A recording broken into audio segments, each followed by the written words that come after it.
everybody, welcome to the Elevate Talk Show.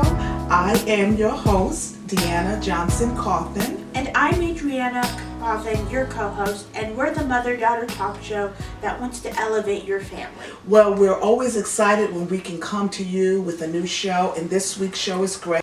Before we get to the rest of the show, we want to give you, Adrianna's going to give you an update on our Stepping into Summer exercise. The numbers and so put it we've on. got these numbers on the cards, so I guess we can just go ahead and open them up now. Okay, you can go and open yours up first.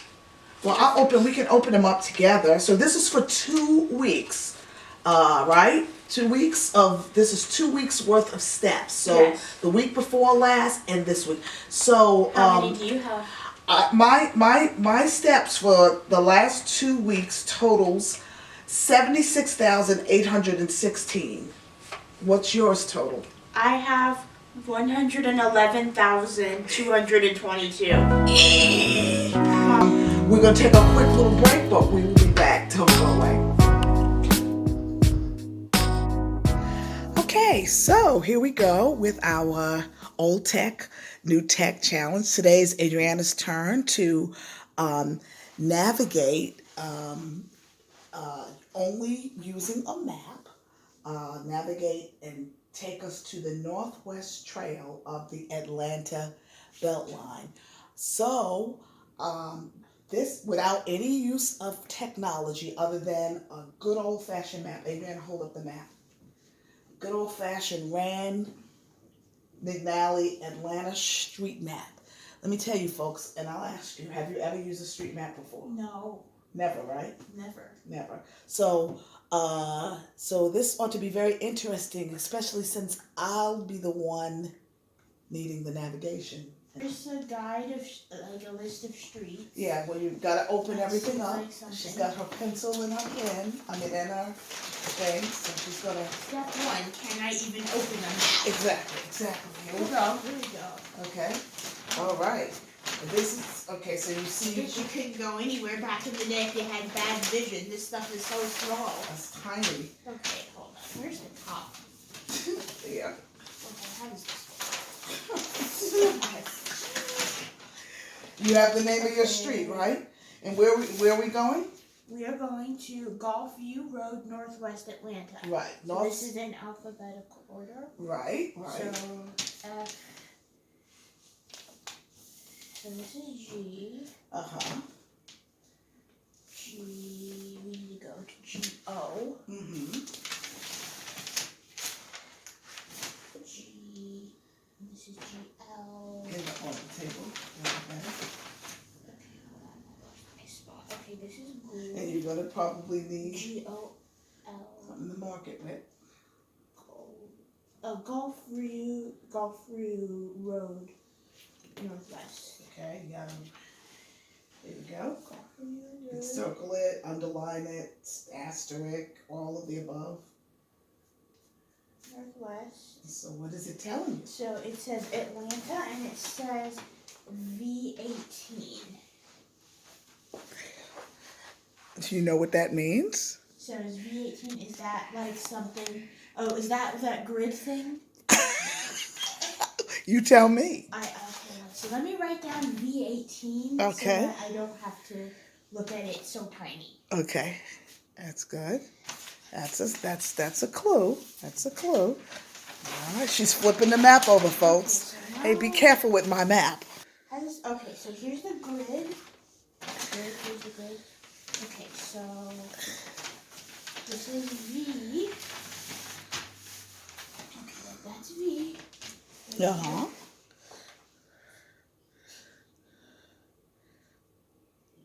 Now I just have to figure out how to actually bring these together and keep my hands aligned.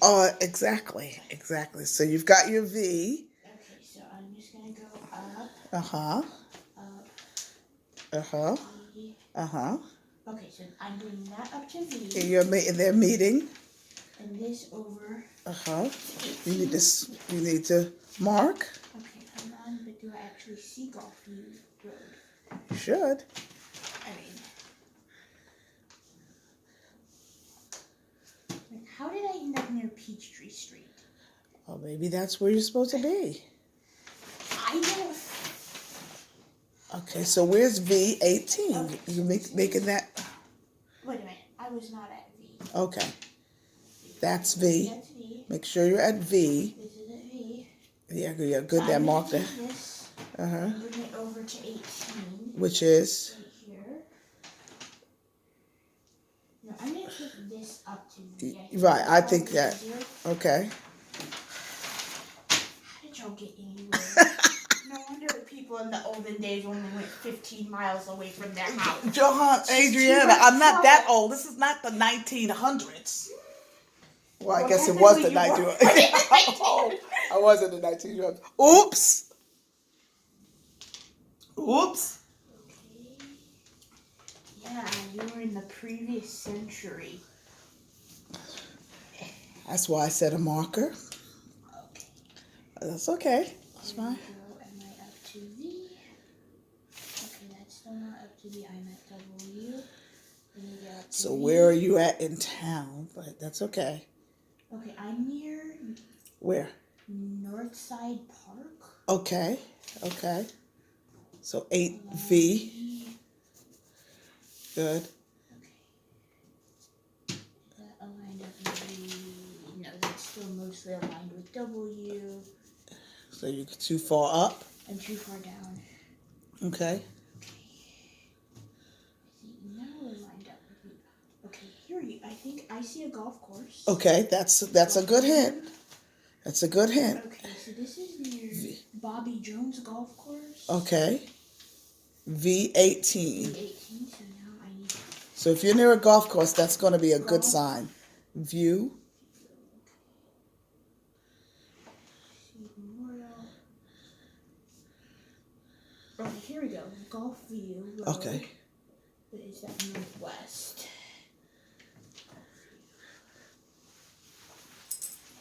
I guess.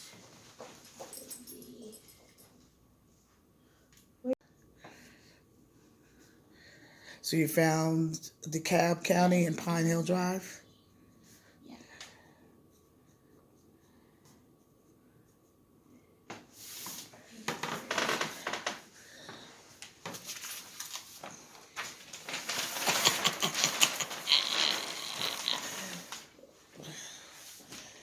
Well, you're going to be near Avondale Estates, so that's going to be a real clue for you. Okay, so this is AF. Uh-huh. And then you said 35? 37? So I'm just going to take...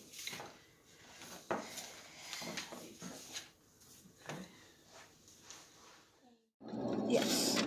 All right, we're on our way to the Atlanta Beltline Northwest Trail, Yes. right? Yes, so we're going to... And Adriana's navigating based on the... On the map. I looked at a map and I did the grid thing. Show them the maps. And I used this map to map out a route, and we're going to use those directions that I created to get there. So our lives are in our hands. Andrew's here for moral support. Say hi, Andrew. Hello. He's Hello. right there. He's right there for moral support. So if worst comes to worst, he'll be able to dig us out of whatever ditch we're in. Nobody's telling you to drive into any ditches. Okay. Just stay on the road. Oh. Just wherever we go, just stay on pavement.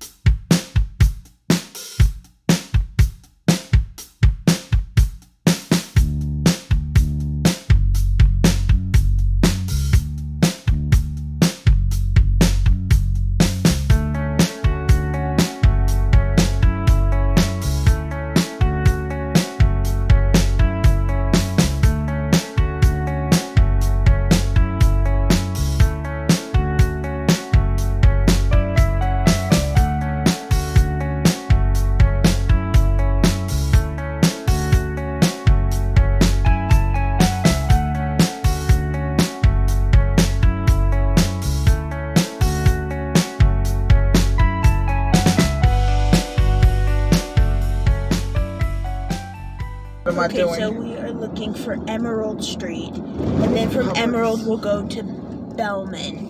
Okay. This is getting a little scary now that we're off the highway. Yeah. Emerald Street. Was it? Oh, no, Emerald's first and then Bellman. No, is it Bellman right. first? Look at it. I mean, I don't know if I made a mistake when I was. Oh, I thought it was Bellman to Emerald when we looked at the map. I mean, I guess I do have the map.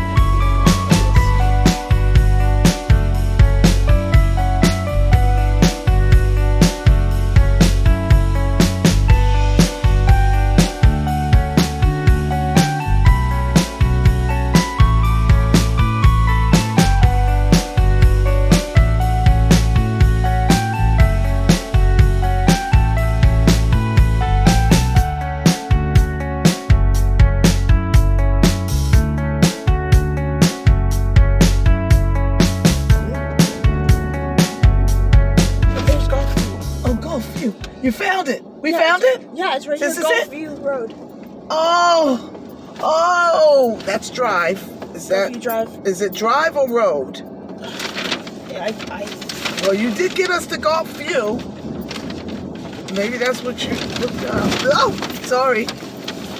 Yeah, but there's a Gulfview Drive and a Gulfview Road. Okay. Oh, where did you come from? Yeah, I'm trying to get. Is that it? That looks sort of like a golf course. Yeah, that looks like a big open field. Yeah, yay. Did she do it? I don't know. Did she do it? She may have done it. I don't know. Oh, she did it. Yeah. Oh, there's Gulfview Road right there. It intersects with Gulfview Drive. So I got you to see. Look. See, look. We see, Adrianna. We see. We made Dad, it. I got there, Dad. I got there. We made it. Well, we're going to take a little bit of a break, but don't go away because we will be right back.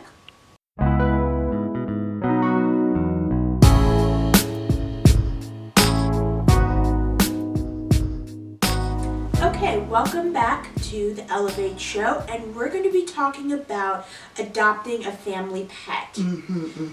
And so, family pets are wonderful. We have a wonderful hound called Carolina, and we've had Carolina now about 5 years? Yes. She just recently had her 5th birthday, and family pets can be a great addition to the household, to a family.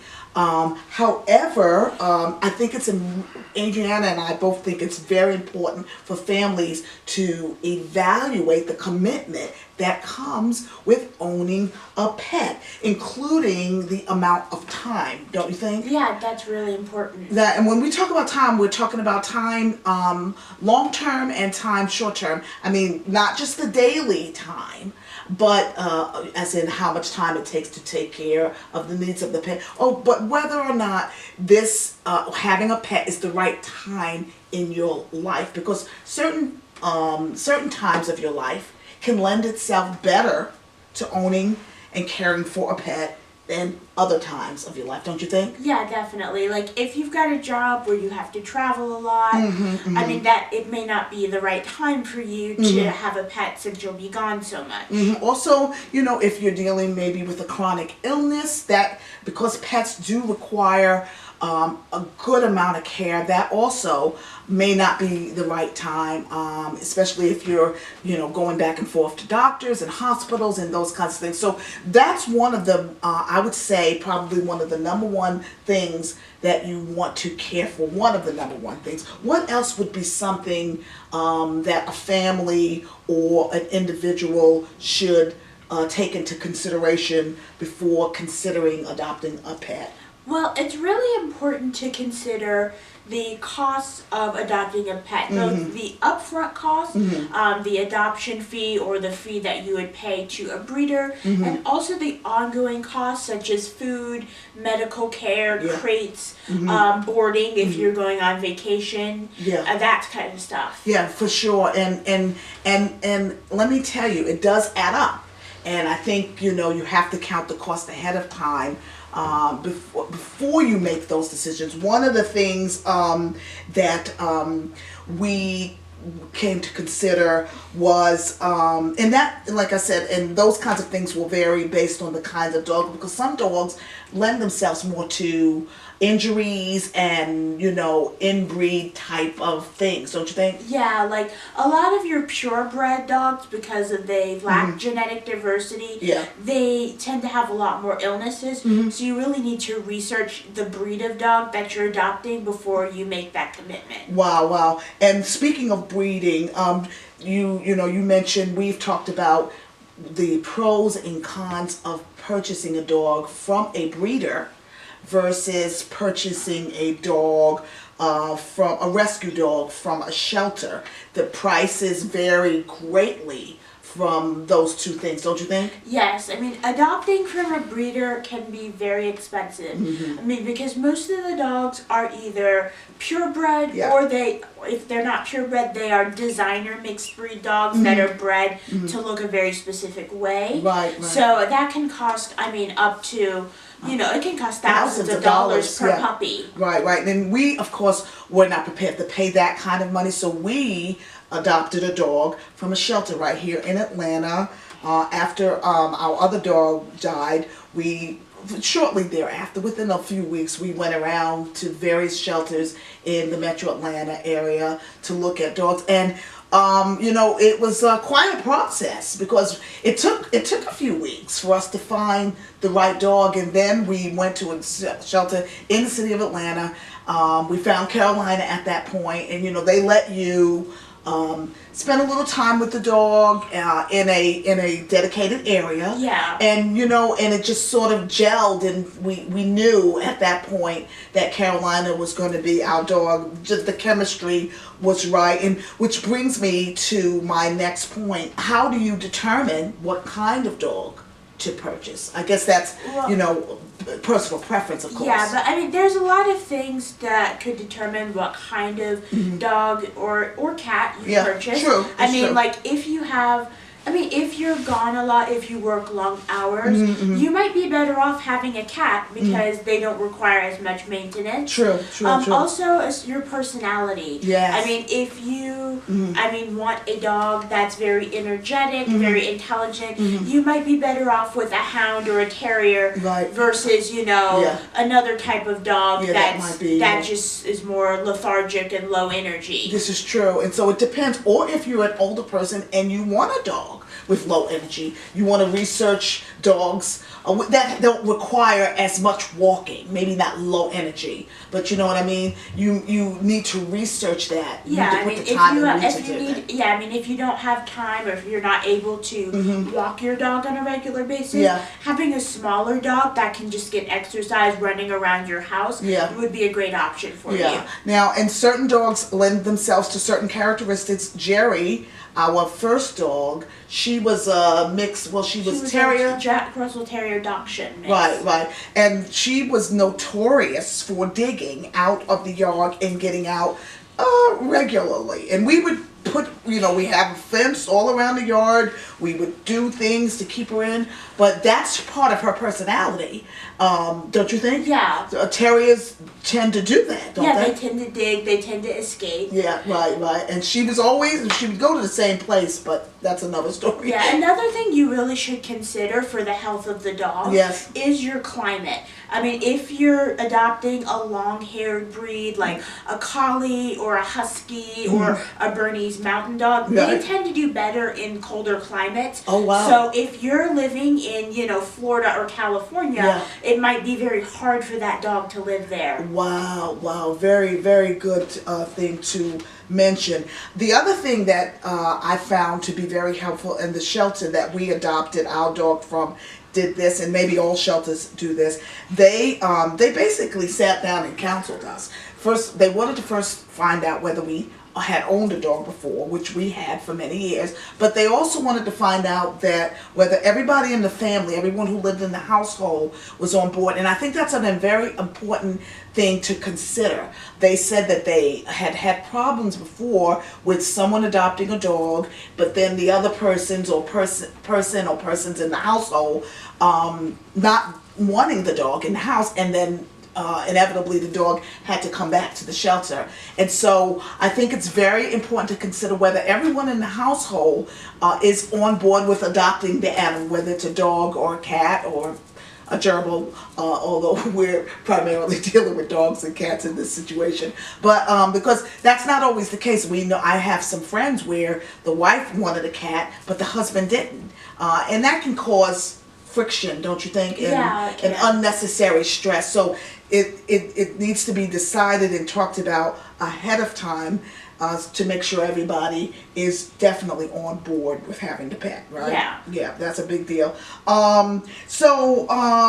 Talk a little bit about distribution of duties as far as pets are concerned. What does that look like? What would you suggest? What does that look like around here for us? Well, one thing that I would say, and this is what we do, is that we have in our family, I mean, each person has sort of a dedicated role when it comes to dealing with our dog. I mean, I feed her in the evenings and I walk her, and my mom will give her water and food in the mornings, and my dad will help wash her and stuff like that. That's right. Of course, Adrianna plays a big part in setting up the appointments for the dog. She will call. I used to do it, but as she's gotten older, she's been able to do more of that kind of stuff. Call and make appointments for the dogs, nails to be clipped, for her to have her shots. Now that Carolina has gotten bigger, she's 72 pounds and full of energy. We used to wash her ourselves, but lately, more often than not, we've been taking her to the vet to get bathed. And so you generally do that, but I go with Adrianna to the vet to make sure she gets there and gets dropped off and gets picked up, that kind of stuff. So we switch off we help each other with the duties, and I think that's why it's important that everybody be on board for having the dog in the house, because inevitably you're going to have to probably be responsible for at least some of those duties, don't you think? Yeah, because I mean, even if the dog is primarily for one person, inevitably that person is either going to get sick, or go on a trip, or come home late or something, from work or they're going to need somebody else to pick up the slack. Exactly, because sometimes when Adrianna is in school, she's a college student, I'm here with the dog. And sometimes, the dog needs to be let out to go to the bathroom. Sometimes the dog just wants to play. And so those are some of the things that we help each other out with, and I think it's important to understand that ahead of time. Is there anything else that you would share with our audience about having a pet, or things that they should consider before going out to get a pet? Any other pointers? Yeah, I think that you should also just consider, of course, just things like, the size of your home. That's going to play a big role in what kind of breed you bring in. Whether or not you have a fenced-in yard. Yeah, that's another thing. Those are big things to keep in mind. We have a fenced-in yard. One of the things about our yard, though, is that about a year or two ago, a tree from a house behind us, fell on the yard, fell on the fence that separates our two yards, and created this opening. And Carolina has at times gotten through that opening, and so one of the things that we've had to do was repair that. So all of these things come into play for the care of your dog. So you just want to keep that in mind. Also, being on vacations and like we said earlier, traveling. If you're doing a lot of traveling, a dog may not be, or an animal may not be this may not be the right time, because it does add up. The boarding fees do add up, unless you can bring the dog or a cat with you when you travel. Yeah, but then that's also another thing to consider. Yeah, when we travel. Yeah, as far as your accommodations and your travel. Yeah, right, because when we travel, we do bring, lately we've been bringing our dog with us on trips, on family trips, but we do have to consider that when we rent an Airbnb, because not every Airbnb wants a dog. So just really good things to consider if you're thinking about adopting an animal. So keep that in mind. We're going to take a short little break, but we will be right back.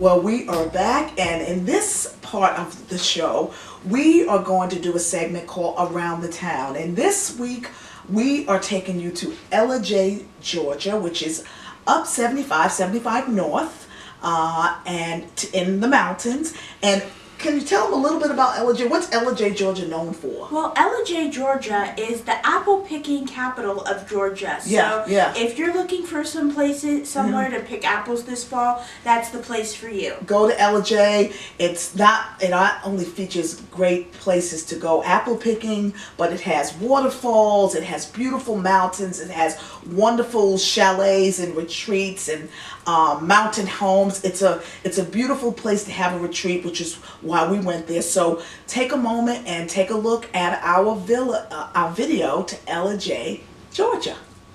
Weeks Around the Town adventure takes us up the road from Atlanta to Ellijay, which is located in the mountains of North Georgia.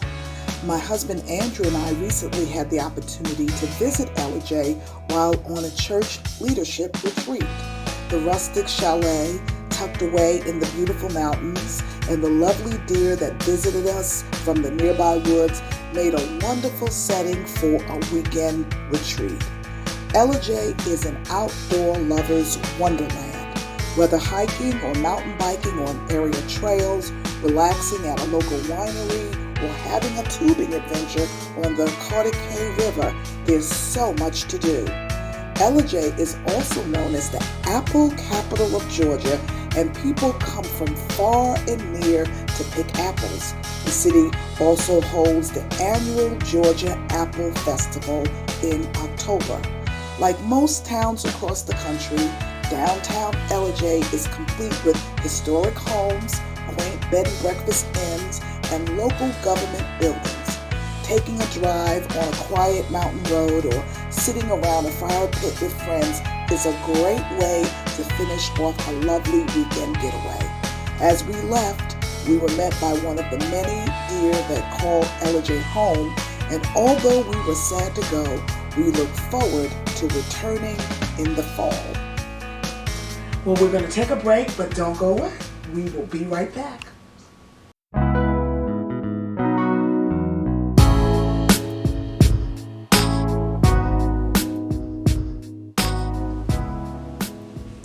Well, we are back and our time together is almost up, but before we go, we want to give you an opportunity to share with us something that elevates your life, something that you've done with your family or for your family members.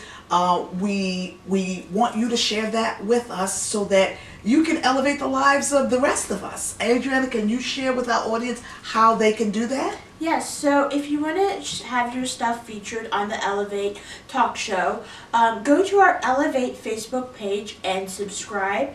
Then email your stories and pictures to elevateytchannel@gmail.com.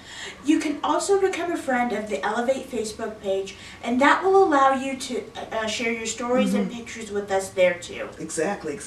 Now, we want to remind you that the Elevate Talk Show uploads a new episode every Sunday evening around 6 o'clock in the evening. So be sure to go to our YouTube channel to check that out. If you haven't done it already, please subscribe to the show. Also, you can find our show on Comcast Channel 25 if you live in DeKalb County. And even if you don't live in DeKalb County, you can go to DeKalb 25, and you can pull in the show on the web anytime. So please check us out at DeKalb County Comcast 25, or go to the Comcast25DeKalbCounty.com website and check us out there as well.